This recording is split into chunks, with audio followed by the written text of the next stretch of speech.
Support comes from Missouri Forest Products Association, committed to sustainable and sound conservation of the state's forests, which support more than 41,000 Missouri jobs, resulting in a $10 billion industry. ChooseWood.com. Welcome to St. Louis on the Air. I'm Sarah Fensky. The story that Alana Woodson has devoted the past few years to telling is far from a simple one. It's the story of Kinloch, Missouri. It's a once thriving suburb of St. Louis that has nearly disappeared. Her father's childhood home there is no more. And what was once a community of 6,500 Black St. Louisans has dwindled to fewer than 200 today. But Woodson, who goes by Alana Marie professionally, has stayed the course. She's interviewed dozens of people and gathered countless hours of footage. And the result is a nearly finished documentary film she calls the Kinloch Doc. Let's listen. The displacement of Black people, Black families, and Black communities have gone on for decades throughout this country. This is for the descendants of Rosewood, Florida. This is for the descendants of Tulsa, Oklahoma.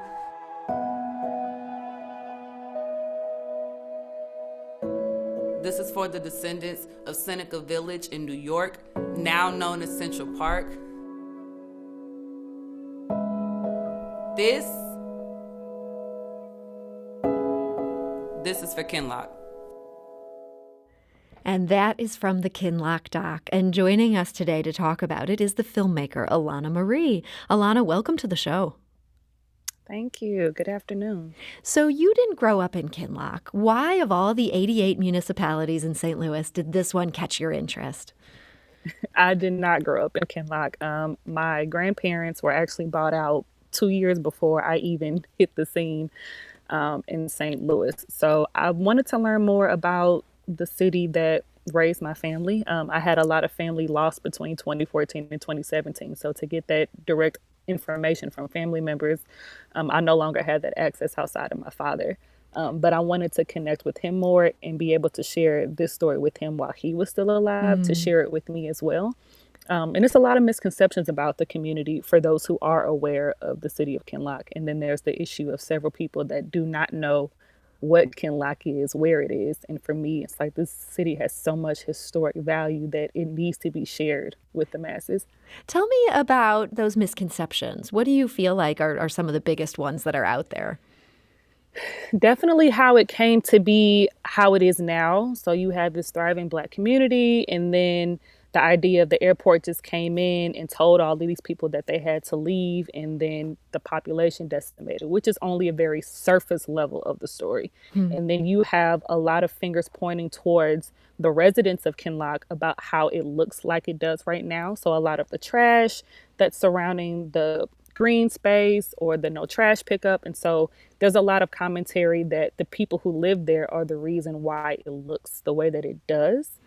Which is very unfair. I don't believe anybody who lives in a community purposefully wants to see their community look that type of way. So just to kind of clear up some misconceptions and clear the air about this city and share the story with integrity.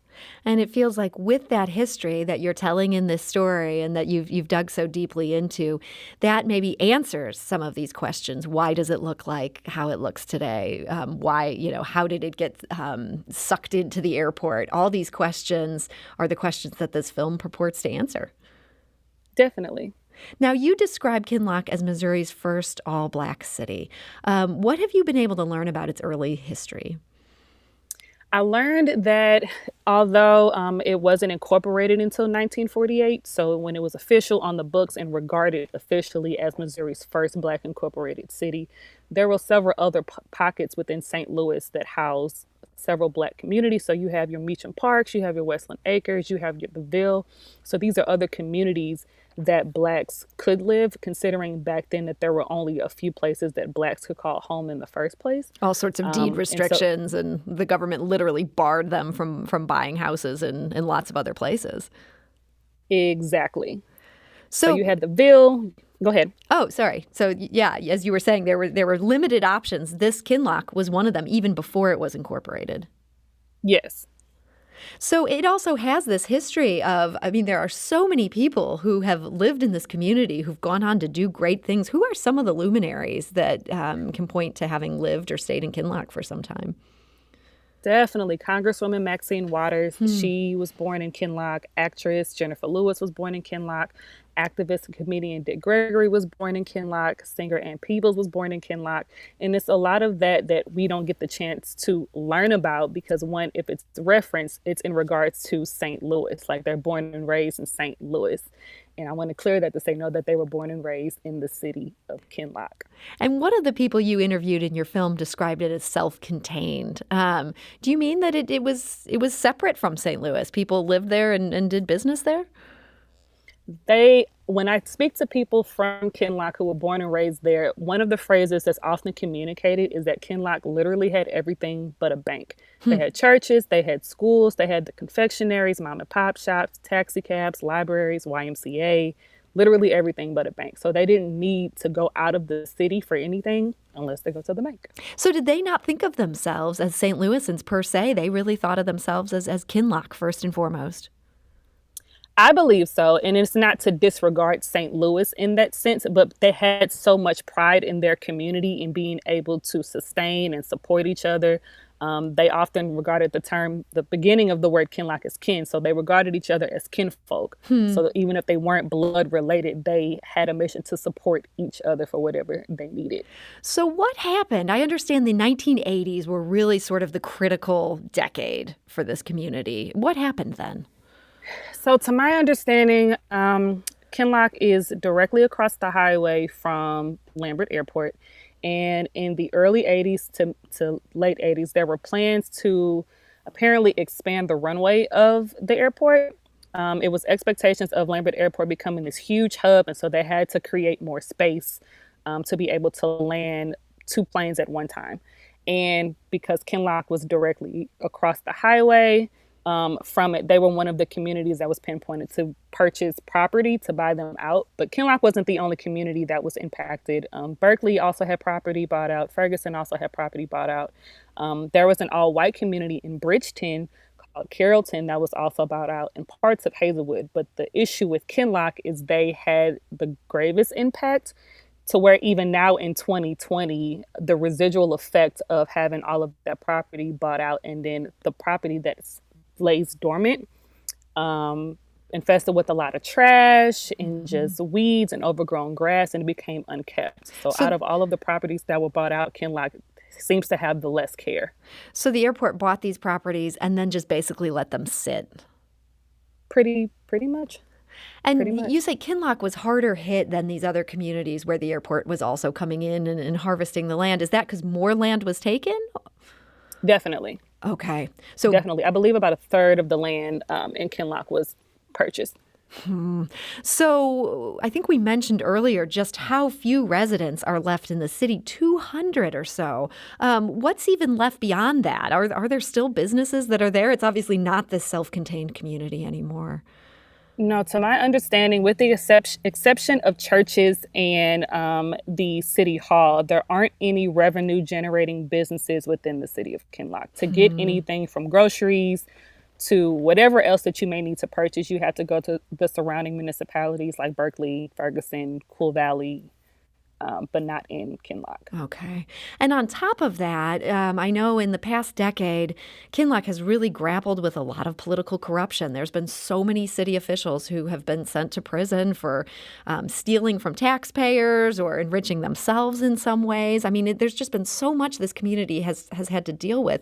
Did you grapple with that history at all within the film?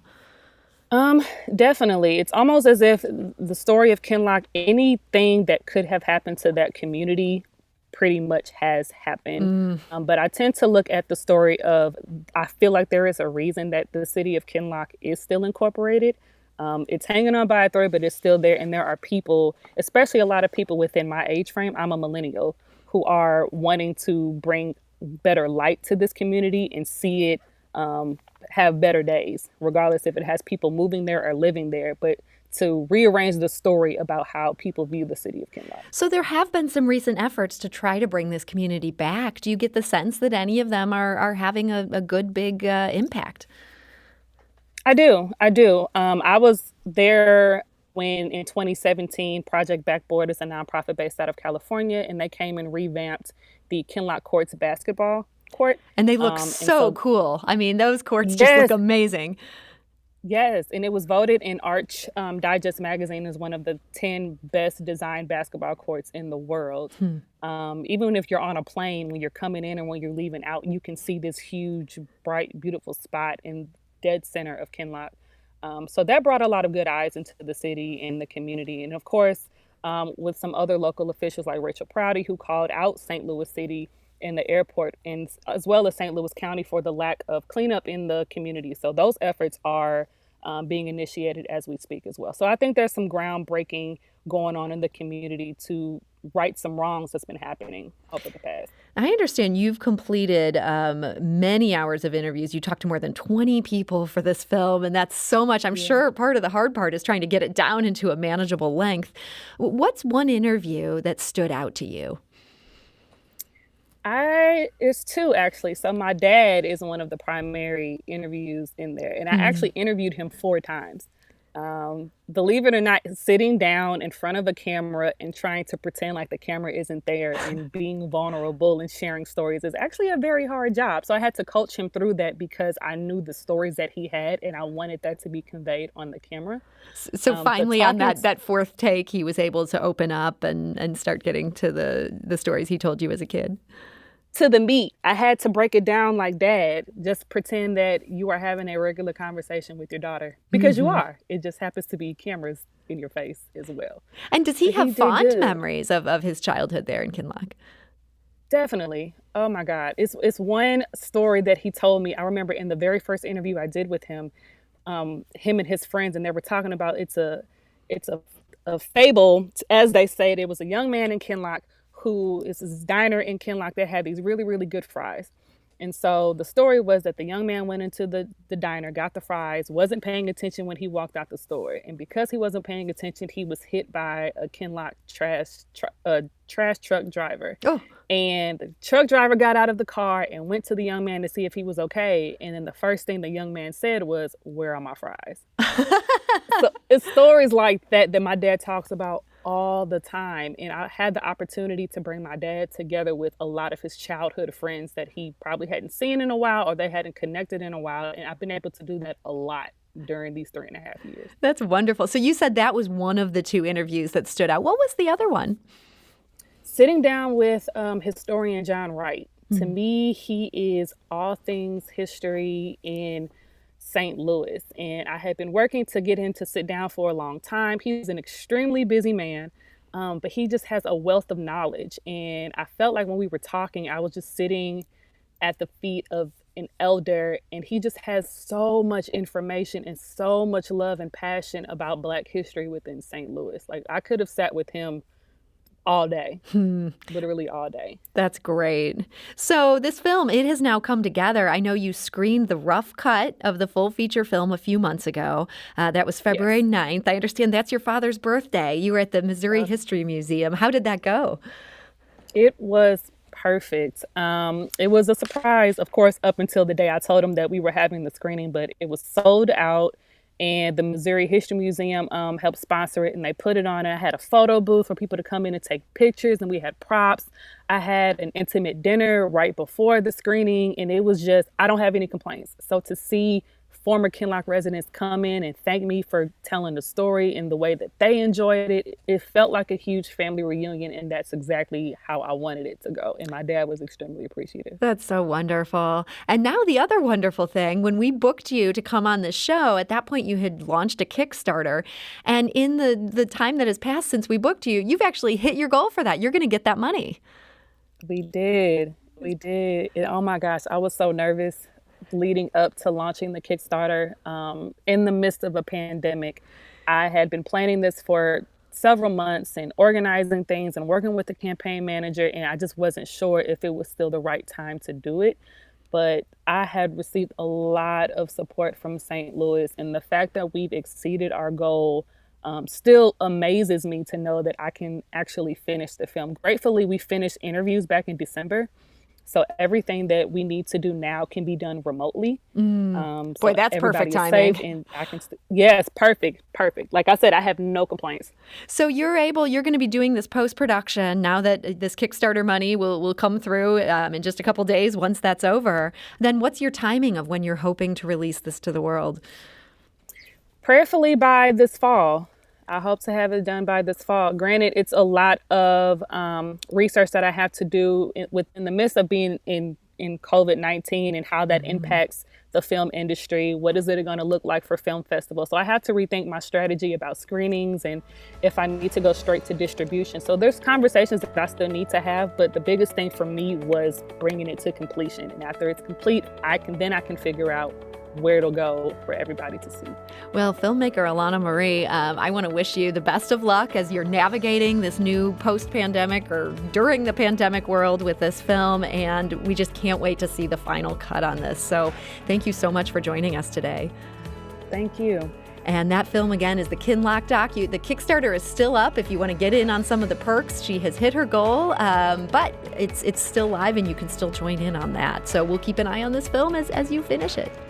This is St. Louis on the Air on St. Louis Public Radio, 90.7 KWMU.